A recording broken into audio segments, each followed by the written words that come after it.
Hadirin peserta seminar sekalian, langsung saja kita memasuki acara selanjutnya yang merupakan acara inti yang paling kita tunggu, yaitu penyampaian makalah dan buku materi. Setelah pemaparan materi, nanti akan ada sesi tanya jawab dan diskusi. Yang kami hormati Ibu Lulu serta para peserta seminar. Assalamualaikum warahmatullahi wabarakatuh. Hadirin yang kami hormati, sebagaimana telah diumumkan, seminar pada hari ini mengambil tema kreativitas membuat puisi. Untuk itu, kita membutuhkan informasi untuk menyamakan persepsi, dan itulah yang kita harapkan dari seminar kali ini. Baiklah, selanjutnya saya sampaikan beberapa ketentuan acara inti ini. Yang pertama, penyampaian materi untuk setiap pembicara kami beri waktu 10 menit. Yang kedua, karena pembicara penyampaian materinya, peserta tidak diperbolehkan melakukan interupsi. Yang terakhir, sesi tanya jawab akan dibuka setelah kedua pembicara menyampaikan materinya. Selanjutnya, kami persilakan kepada pembicara pertama, yaitu Bapak Joshua Huta HR untuk menyampaikan materinya.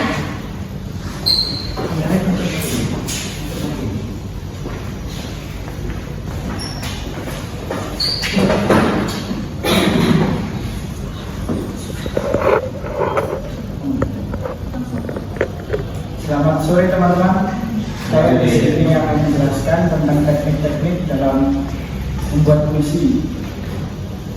Dalam dunia penulisan puisi bisa rumit dan membingungkan bagi sebagian orang, tetapi juga bisa membawa wawasan yang hebat, emosi yang alami, dan citra yang kaya bagi pembaca. Salah satu cara puisi benar-benar dapat bersinar adalah melalui penggunaan teknik dan perangkat kritis. Bersama-sama, penggunaan teknik-teknik semacam itu dapat membantu suatu puisi menonjol dari yang lain dan benar-benar menarik pembaca ke dalam citra puisi yang kaya dan membantu mereka untuk memahami makna sebenarnya dari puisi itu. Dengan demikian, setiap penyair yang bercita-cita harus membaca banyak puisi dan mencoba menjadi berpengalaman dengan perangkat kritis banyak mungkin dan tahu kapan harus menggunakan setiap perangkat untuk keuntungan mereka. Artikel ini menguraikan apa yang bisa dicapai teknik kritis dan juga menyoroti beberapa perangkat kritis dan sastra kali umum yang mungkin dikenal. Sebuah puisi dapat menampilkan berbagai macam alat dan teknik sastra atau puisi, karena pada akhirnya teknik tersebut saling membangun dan bekerjasama membantu mewujudkan puisi dan membuat kesan dalam puisi tersebut lebih jelas bagi pembaca atau pendengar. Karena itu berbagai faktor berperan ketika menggunakan teknik kritis, dan penyair perlu memikirkan dampak keseluruhan dari sebuah puisi, dari suara-suara yang diucapkan dengan keras saat membuat puisi, skema ritme dan sajak puisi, apa yang dibayangkan oleh puisi itu, dan apa arti yang harus diambil pembaca dari puisi ini. Misalnya, Anda dapat memutuskan untuk menulis puisi Anda dengan baik, meskipun tidak ada kewajiban untuk melakukannya.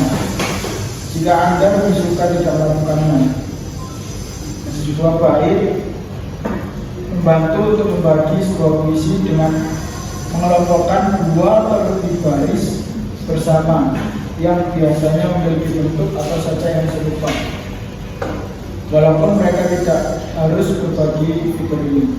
Sama seperti paragraf yang digunakan dalam literatur untuk mengelompokkan ide-ide bersama, bait melakukan fungsi yang sama di dunia puisi. Pertanyaan lain yang diajukan banyak penyair kepada diri mereka sendiri hari ini adalah, apakah perlu memasukkan sajak, pentameter iambik atau mengimak kata-kata menjadi puisi atau tidak. Meskipun puisi yang lebih lama mungkin berima lebih sering daripada puisi yang lebih baru, lebih kontemporer Pada akhirnya pilihan apakah menggunakan rima tergantung pada preferensi Anda sendiri terhadap rima sebagai penyair, dan apakah rima akan bekerja dengan baik sebagai perangkat puitis dalam puisi yang Anda tulis. Pada akhirnya urusan tentang teknik puitis mana yang terbaik untuk digunakan adalah sangat pribadi dan kemungkinan akan berubah berdasarkan puisi. Dengan mengenal itu, beberapa perangkat puitis secara umum telah didefinisikan dan disorot di bawah.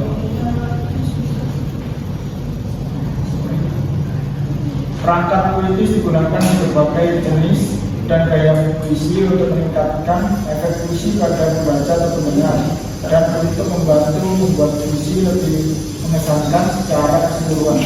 Akibatnya, perangkat puitis benar-benar dapat meningkatkan karya puitis terlepas dari jenis puisi yang ditulis, termasuk soneta, lirik, puisi naratif, haikus, dan puisi bebas. Demikian yang saya sampaikan. Sekarang saya akan serahkan kepada moderator. Terima kasih Bapak Joshua Hutahara atas paparannya yang begitu menarik.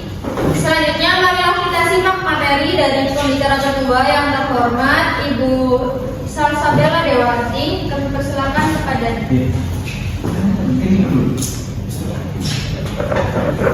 Baik, selamat sore. Saya selaku moderator akan memaparkan materi yang bertema keterampilan menulis puisi dalam pembelajaran bahasa dan sastra. Literasi dapat dipahami sebagai melek huruf, melek kehidupan, mengenai tulisan, serta dapat membaca dan menulis. Literasi adalah kemampuan berbahasa seseorang menyimak, berbicara, membaca, dan menulis untuk berkomunikasi dengan cara yang berbeda sesuai dengan tujuannya. Literasi adalah dasar dalam pembentukan kepribadian multi berpendidikan. Salah satu literasi yang perlu dikuasai adalah literasi baca tulis. Dengan memiliki kemampuan baca tulis, seseorang dapat meningkatkan kualitas hidupnya menjadi lebih baik. Terlebih lagi di era yang semakin modern yang ditandai dengan persaingan yang ketat dan pergerakan yang cepat. Keterampilan menulis merupakan salah satu dari 4 keterampilan berbahasa, yakni keterampilan menyimak, membaca, berbicara, dan menulis. Keterampilan menulis digunakan untuk berkomunikasi secara tidak langsung. Dalam menulis, seseorang dapat mengungkapkan gagasan, pendapat, maupun pesan secara tertulis. Untuk itu, dalam menulis diperlukan keterampilan karena pesan yang disampaikan tidak secara langsung, melainkan secara tertulis. Salah satu aspek keterampilan berbahasa yang harus dikuasai siswa adalah keterampilan menulis.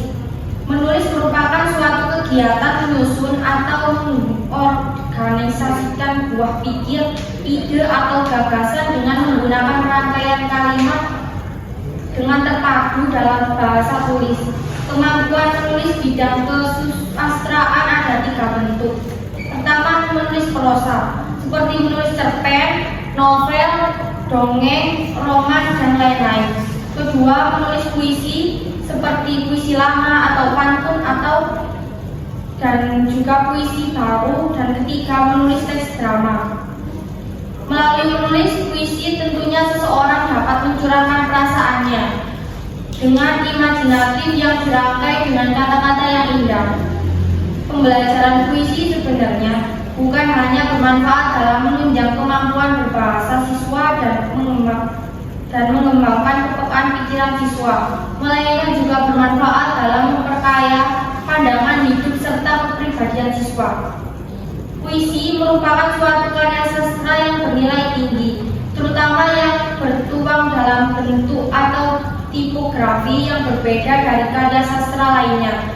Dalam penulisan puisi, terkadang penulis menciptakannya dengan tipografi yang berbeda-beda dengan tujuan tulisan itu menjadi lebih indah dan baik saat dipandang, dibaca, ataupun didengarkan. Perlu mengetahui teori sastra, yaitu teori tentang puisi dan drama. Pembelajaran sastra di sekolah harus dapat menggairahkan siswa untuk menjelajahi dunia sastra, berkenalan dengan karya-karya sastra, dan membentuk pendapat kesukaannya. Puisi sangat memperhatikan unsur estetik. Hal ini karena keindahan atau estetik merupakan hal utama yang harus ada di dalam sebuah puisi. Untuk itu, penulisan puisi sangat perlu diperhatikan. Dalam menulis puisi, keterampilan menulis sangat dibutuhkan. Penulis harus memperhatikan diksi, irama, ataupun citraan. Penulis harus mampu membuat puisi terdengar indah ketika dibacakan oleh pembaca. Hal ini keterampilan menulis puisi sangat diperlukan dalam pembelajaran bahasa dan sastra Indonesia. Hal ini dikarenakan dalam kurikulum salah satu pencapaian keterampilan yang ada, baik di sekolah dasar maupun di sekolah menengah adalah siswa dapat menulis puisi dengan baik dan benar. Sekian materi yang dapat saya paparkan, akan saya serahkan kepada moderator. Terima kasih kepada pemateri kedua yang semakin memperkaya wawasan kita semua. Hadirin yang saya hormati, demikianlah pemaparan materi yang telah dibawakan oleh kedua pemateri hari ini. Materi pertama mengambil judul teknik-teknik yang digunakan dalam membuat puisi. Dapat disimpulkan bahwa dunia penulisan puisi bisa rumit dan membingungkan bagi sebagian orang, tetapi juga bisa membawa wawasan yang hebat, emosi yang alami, dan citra yang kaya bagi pembaca. Salah satu cara puisi benar-benar dapat bersinar adalah melalui penggunaan teknik dan perangkat puitis. Ini dari materi kedua yang berjudul keterampilan menulis puisi dalam pembelajaran bahasa Indonesia. Kesimpulan dari materi tersebut adalah keterampilan menulis merupakan salah satu dari 4 keterampilan berbahasa, yakni keterampilan menyimak, membaca, berbicara, dan menulis. Keterampilan menulis digunakan untuk berkomunikasi secara tidak langsung melalui menulis puisi. Tentunya seseorang dapat mencurahkan perasaannya dengan imajinatif yang dirangkai dengan kata-kata yang indah. Kini tiba saatnya kita memasuki sesi tanya jawab dengan ketentuan sebagai berikut. Yang pertama, peserta yang ingin bertanya dipersilakan menyebutkan identitasnya terlebih dahulu. Yang kedua, pertanyaan diajukan secara singkat, padat, dan jelas. Baik, langsung saja kita mulai sesi diskusi ini. Saya persilakan kepada para hadirin untuk bertanya. Saya izin bertanya. Baik. Perkenalkan, nama saya Reni Dewi dari Prodi Bahasa Indonesia. Saya akan bertanya kepada Ibu Salsa. Pada saat membaca puisi, kita harus memperhatikan irama. Itu agar bagaimana ini? Terima kasih. Baik, saya akan menjawab pertanyaan dari Mbak Reni. Irama merupakan pergantian tinggi, rendah, panjang pendek, cepat lambat, dan keras lembutnya suara dalam pembacaan puisi. Terima kasih, Ibu Salsa. Baik, saya mau bertanya.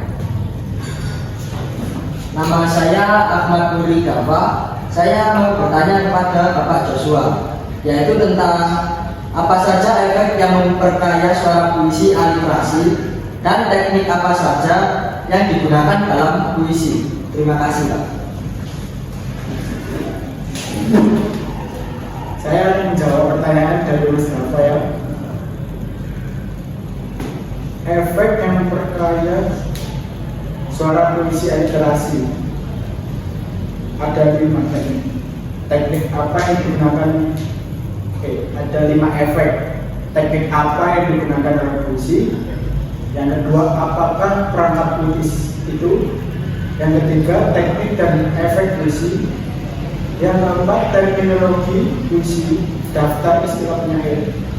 Yang kelima, menggunakan istilah puisi kunci dalam perbandingan. Untuk pertanyaan yang kedua, teknik dalam listen. Yang pertama, suara-suara yang diucapkan dengan keras saat membaca puisi. Yang kedua, skema ritme dan sajak keseluruhan puisi. Yang ketiga, apa yang dibayangkan oleh puisi itu. Dan apa arti yang harus diambil membaca dari puisi ini? Terima kasih Pak, sangat jelas sekali untuk penjelasannya. Ya. Kunci sama bertanya sama Ibu Sarabella ya? Itu Mbak Boy. Ibu Sarabella. Ya. Nama saya Silakan. Andri Dias dari Universitas Jogja. Yang sini ada pembahasan tentang literasi ya. Literasi pengertian sendiri itu apa? Literasi merupakan melek huruf, kemelek hurufan, mengenal tulisan, serta dapat membaca dan menulis. Literasi adalah kemampuan berbahasa seseorang seperti menyimak, berbicara, membaca, dan menulis untuk berkomunikasi dengan cara yang berbeda sesuai dengan tujuannya. Literasi juga dalam pembentukan kepribadian multi berpendidikan. Makasih.